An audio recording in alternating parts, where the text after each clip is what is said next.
রাতে যখনই ঘুমাইতে যাবেন সে সময় যদি সূরাতুল ইখলাস সঠিক নিয়মে আপনি তেলাওয়াত করতে পারেন, আল্লাহ পাক রব্বুল আলামিন আপনার মনের স্বপ্নগুলো, মনের আশাগুলো পূরণ করে দিবে।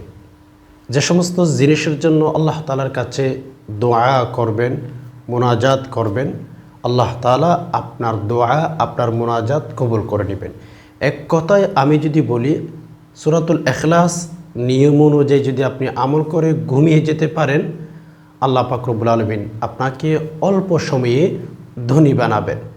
এমন ধনী আপনাকে বানাবেন যে আপনার কখনো কোনো সময় কোনো ব্যক্তির কাছে কোনো কিছু চাইতে হবে না, আল্লাহ তাআলা আপনাকে দিবেন দিবেন দিবেন। অত্যন্ত গুরুত্বপূর্ণ, ভিডিওটিতে কেউ অমনোযোগী থাকবেন না। ভিডিওটি শুরু থেকে শেষ অবধি দেখতেই থাকুন। দেখুন, আমি প্রথম নাম্বার আপনাদেরকে সূরাতুল ইখলাস সম্পর্কে কিছু তথ্য দেব। এর আগে আমি আরেকটি মালিক ইবনে দিনার রহমতুল্লাহি আলাইহির ঘটনা বলবো। আমরা তো এখন আল্লাহ তাআলার কাছে দোয়া করি, আল্লাহ পাক রব্বুল আলামিনের কাছে মোনাজাত করি, মেসেজ দিয়ে থাকি যে আল্লাহ আমার ওই লাগবে, আমার টাকা লাগবে, আল্লাহ বিপদের মধ্যে পড়ে গেলাম, আল্লাহ গো আপনি আমার বিপদ দূর করে দিন, ইত্যাদি ইত্যাদি অনেক অনেক আল্লাহ পাক রব্বুল আলামিনের কাছে দোয়া করি, ঠিক না? কিন্তু আপনি বলুন, আপনি আমি যদি আল্লাহ পাক রব্বুল আলামিনের কাছে দোয়া করি, মেসেজ দিয়ে থাকি, বেশিরভাগ মানুষের অভিযোগ হচ্ছে আমাদের দোয়া আল্লাহ কবুল করতেছেন না। বেশিরভাগ মুনাজাত, আমাদের দোয়া, আমাদের মুনাজাত, আমাদের মনের স্বপ্নগুলো আল্লাহ পাক রব্বুল আলামিন কবুল করতেছেন না। এই অভিযোগটা কম মানুষের নয়। আমাদের দোয়া মুনাজাত এগুলো কবুল হচ্ছে না। আল্লাহ পাক রব্বুল আলামিন এমনও ঘটনা পৃথিবীতে ঘটিয়েছেন, এমন ইতিহাস পৃথিবীর মানুষকে আল্লাহ তাআলা দেখিয়ে দিয়েছেন যে বান্দা, আমি অনেক অনেক বান্দাদেরকে আমি দোয়া করার সাথে সাথে দিয়ে ফেলেছি।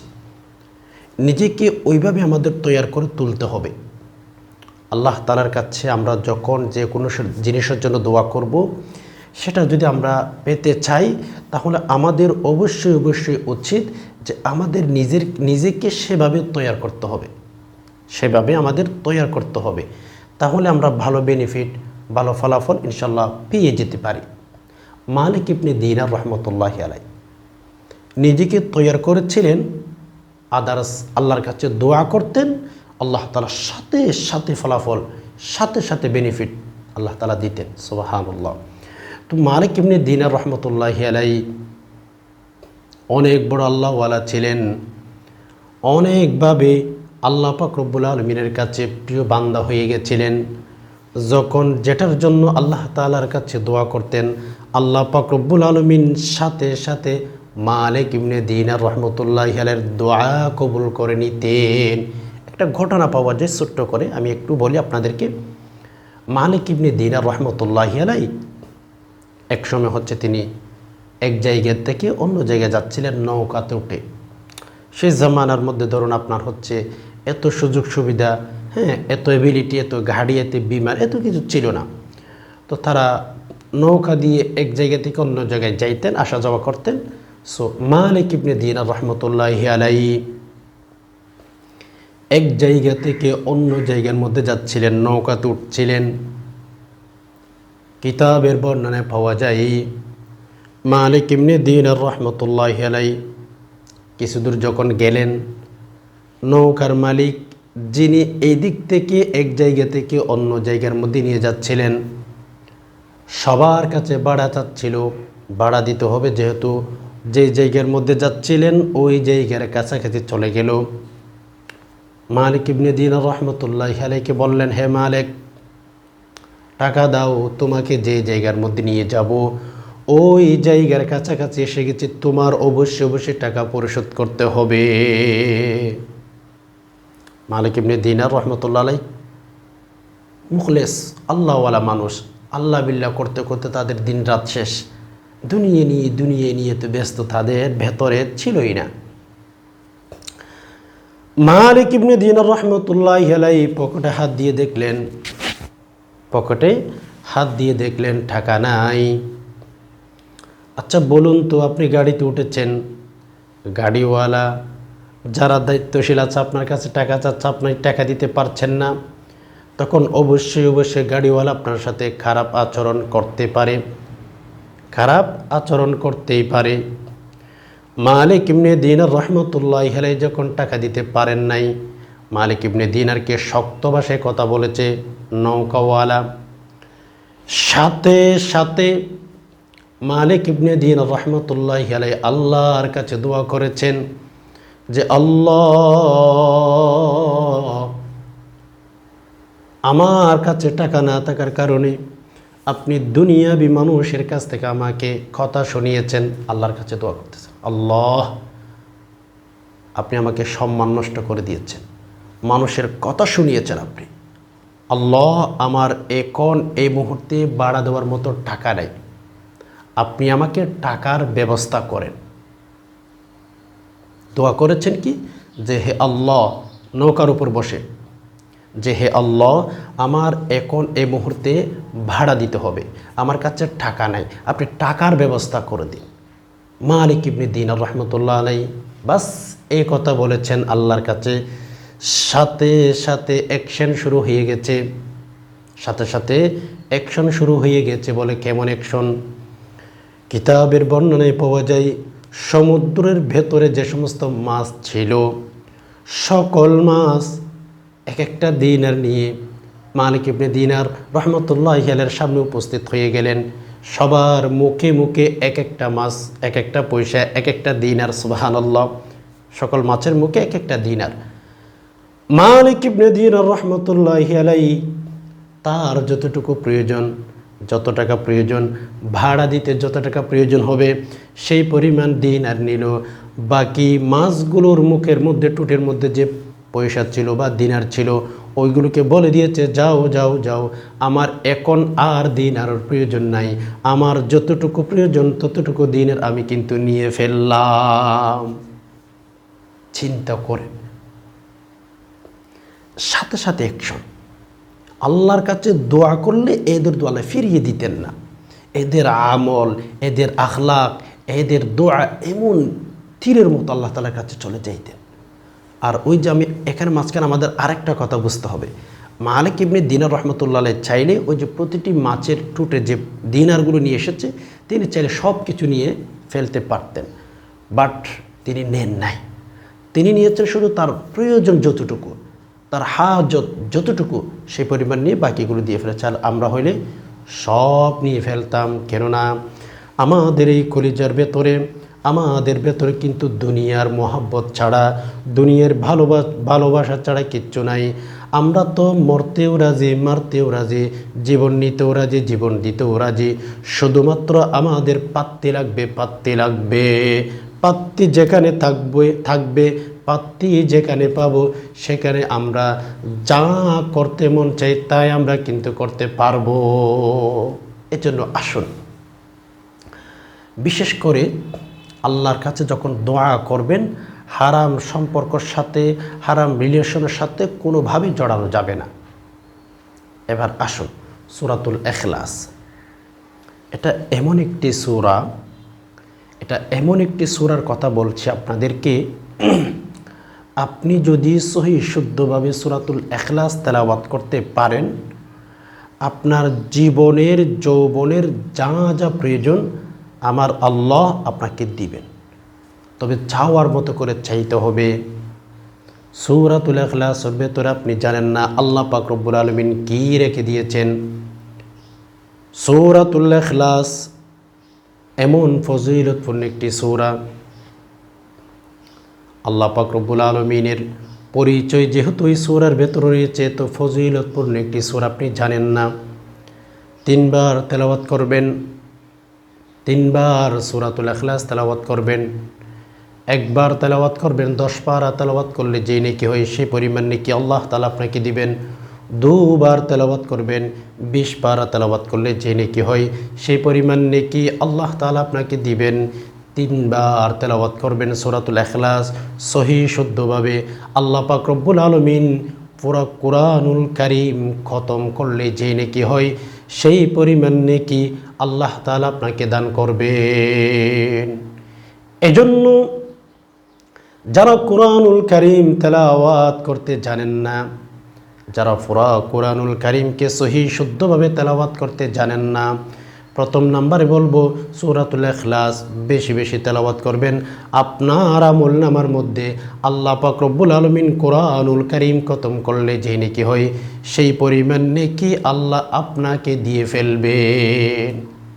পাশাপাশি অবশ্যই আপনার স্যাক্রিফাইস করতে হবে, চেষ্টা করতে হবে যে আপনি কোরআনুল কারীম শেখার জন্য চেষ্টা করতেছেন, কোরআনুল কারীম শেখার জন্য আপনি চেষ্টা করতেছেন। ওকে, এবার আসুন, আপনি রাতে যখন ঘুমাইতে যাবেন সূরাতুল ইখলাস কিভাবে তেলাওয়াত করবেন, সূরাতুল ইখলাস কোন নিয়মে তেলাওয়াত করে ঘুমাইলে আল্লাহ পাক রব্বুল আলামিন আপনার অভাব অনটন দূর করে দিবেন। প্রথম নাম্বার আমি একটি আমলের কথা বলবো। নবী আলাইহিস সালাতু ওয়াস সালামের এক সাহাবী নবীজির কাছে গেলেন, ইয়া রাসূলুল্লাহ, অভাব যাচ্ছে না, অভাবের মধ্যে পড়ে আছি, ইয়া রাসূলুল্লাহ, ইয়া হাবিবাল্লাহ, কি আমল করতে পারি? তখন নবী আলাইহিস সালাতু ওয়াস সালাম সাহাবীকে বললেন, সাহাবীরে, তুমি যখন বাড়িতে ঢুকবা সালাম দিয়ে প্রবেশ করবা আর সূরাতুল ইখলাস তেলাওয়াত করবা। প্রথম নম্বরে বললেন তুমি সালাম দিবা আর হচ্ছে সূরা ইখলাস তেলাওয়াত করে বাড়িতে ঢুকবা। এটা তোমার জন্য কল্যাণ, এটা তোমার জন্য ভালো হবে। ওকে, তো যাই হোক সম্মানিত দিনী ভাই বোন, আপনি যদি প্রতিদিন যখন বাড়িতে ঢুকেন সূরাতুল ইখলাস যদি তেলাওয়াত করে আপনি ঢুকতে পারেন, আপনি বুঝে নেবেন আপনার ঘর থেকে অতি সত্ত্বে অতি অল্প দিনে আপনার ঘর থেকে অভাব দূর হয়ে যাবে। আল্লাহ তাআলা আপনাকে ধনী বানাবেন, টাকা পয়সার মালিক বানাবেন আল্লাহ তাআলা আপনাকে। এরপর আসুন,